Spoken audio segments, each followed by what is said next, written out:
All right, welcome back. We're going to continue our discussion about the single sentence that Anita said about these games. She said that what these games do is they trivialize and normalize acts of violence against women. So we talked about trivializing. Now let's talk about the next half, which is normalizing acts of violence against women. Now,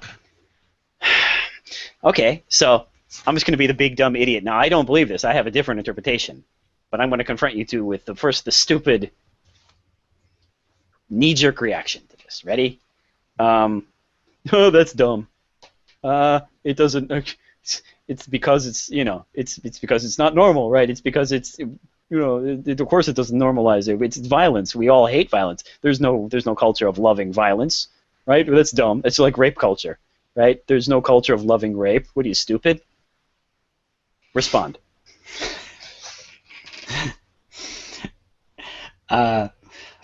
Wow. No, you're done. So how do you respond to this guy that says that? I mean, because I don't know, and to be honest, I shouldn't be making fun of that because, like, the words rape culture, which is what this is, I mean, they if you don't know anything about this, I mean, you'd immediately react like that. Why wouldn't you? I mean, the first thing you would definitely say is, there's no rape culture. We don't support rape at all. What are you talking about? What's the stupidest thing I've ever heard?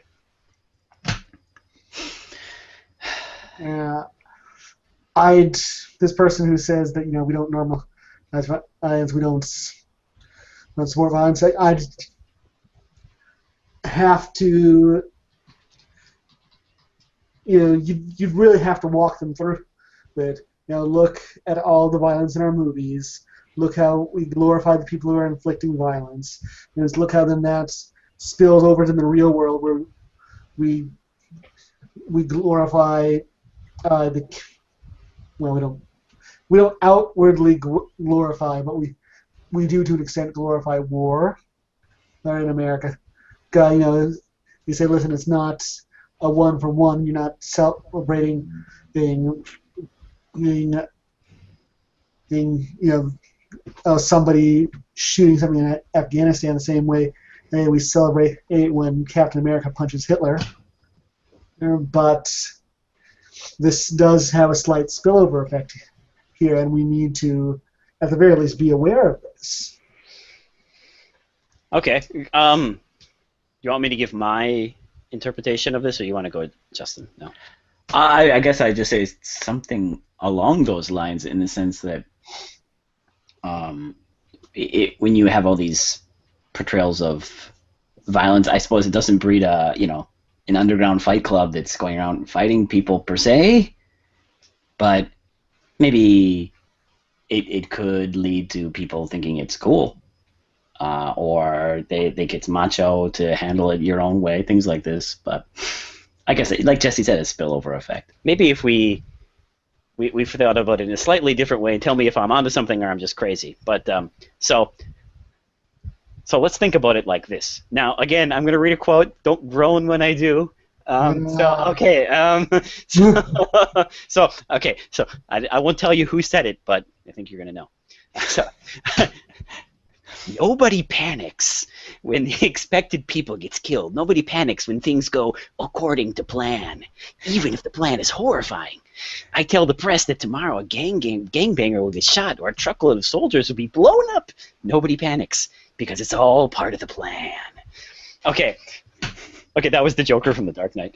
Anyway. Okay. I would have never known. Yeah, that's such a good impression of the Joker. What if we think about normalization in terms of that? What if we think of it in terms of, for example, instead of saying rape culture, what if I were to tell you something like the normalization of war?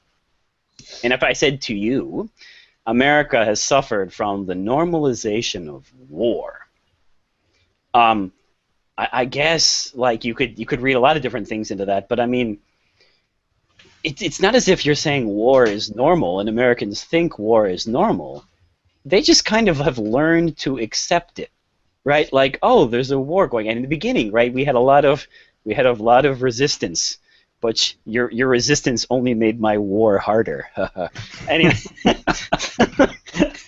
like in the beginning, we had a lot of resistance to the war, but as time went on, we're kind of like, well, yeah, that war thing's going on, and I guess like instead of that intense anti-war sentiment, it just kind of died down to be like, well, and that's another happy day in downtown America, zippity doo dah, right? And then it just kind of became this kind of background fact of life, right? And it became part of the plan, right? I mean, what happened, like, and what if these feminists are saying something like this? I mean, hey guys, let's go back to before this was part of the plan, right? I mean, what's with this, like, kind of dull, not even acceptance, but just kind of dull, kind of just plodding along as if nothing can change attitude?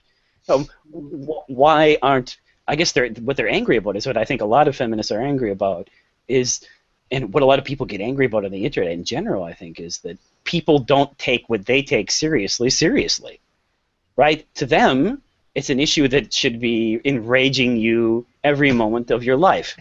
And it's because what some of these women live with all the time.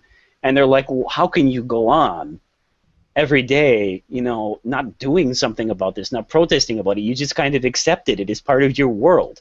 And if maybe they'd say to you, the fact that you're not bothered by it just shows your indifference, and that kind of means, in a weird kind of Eichmann way, you're just working with the program. You're working with the man.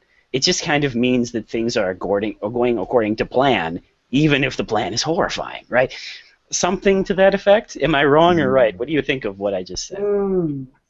Yeah, no, it seems to be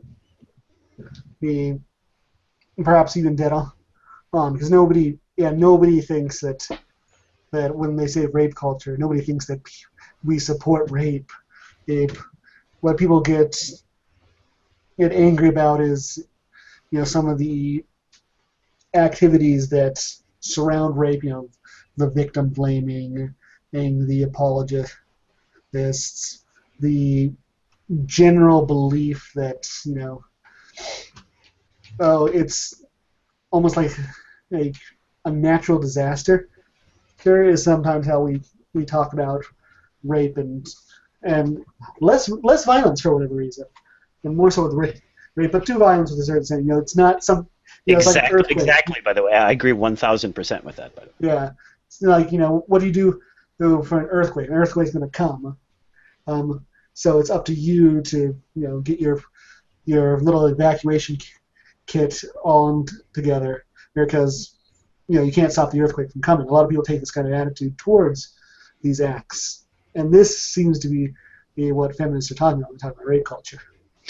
Sure. Right. I mean, I don't know, like that, and yeah, I mean, I don't know. To me, it's just kind of the dull acceptance of it, and then the same way I would say to somebody in America, like you're still fighting that war in Afghanistan, and you don't care,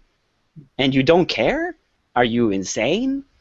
Like the same way, I think that would be the same attitude a feminist would take towards, I guess, someone they see as, for example, trivializing rape, like making a rape jokes. Man, that test really raped me. Man, that game Rapeplay really raped me. Oh, sorry, that was a joke. Anyway. Wow. That was a meta joke, by the way. Am I wrong? Is this a bad interpretation of what they mean? What do you think, Justin? I like that a lot, actually, while as you were saying. I mean, it almost reminded me of a lot of stuff. I mean, even like this whole thing that's going on with flames in comments and in comments war. People kind of take the same attitude to like, well, if you do something on the internet, of course you're going to get death threats to your home. Of course. So why would you even, if you're not willing to get death threats, why would you even stick your neck out? It's just something you have to live with, and that's it. Right. I mean, then like, so I know that someone watching this is gonna, but first thumbs down, unsubscribed. But I mean, the first thing they're gonna say is, well, I mean, that's the same thing as what Thunderfoot's talking about when he says, well, duh, you can't teach the rapists not to rape; they're criminals, right? Okay, yes, okay, all right, I get it. But I mean, like, for example, this is why I spend my time looking up rape statistics. No, wait, sorry, I didn't mean that, but I did look up rape statistics, and okay, so I mean, let's just talk specifically. Let's be specific about the United States of America. I mean, okay, so I have this picture here, this nice picture about rape in countries. Wow, And, glad you're so digital. yeah, I know. I'll put it on the screen later. Yeah. All right. So anyway, this is the rate per 100,000 people of rapes. Anyway, and so the USA is 1, 2, 3, 7 from the top. We're the 7th from the top in rapes per rate for 100,000 Out people. of how many countries? All of them? Well, the countries we have stats for. Now, I know full well that these stats are doctored and wrong. I know that. For example, the #1 country is Sweden.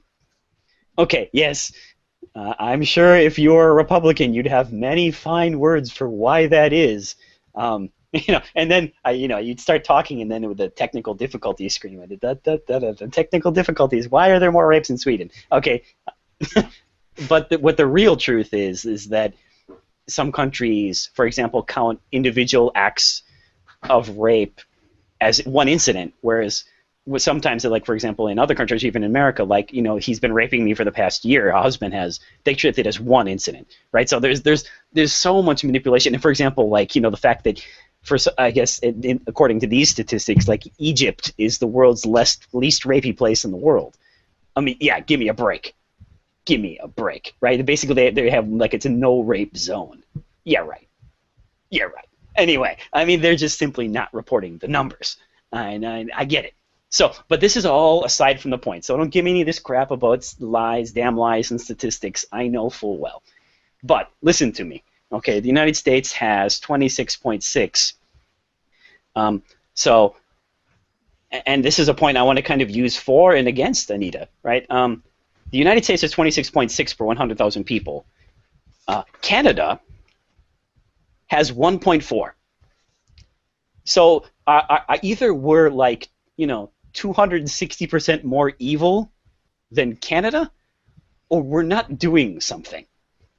Something is going wrong in our society where we've accepted a level of violence that simply is unacceptable in Canada, right? And they're not that different than us. And I guess, my initial response when I saw this was, the Canadians, they're playing the same video games we are, right? I mean, it's not as if they're alien beings. They're watching the same TV we are. They're playing the same games we are. A lot of our movie stars are them, the Canadians.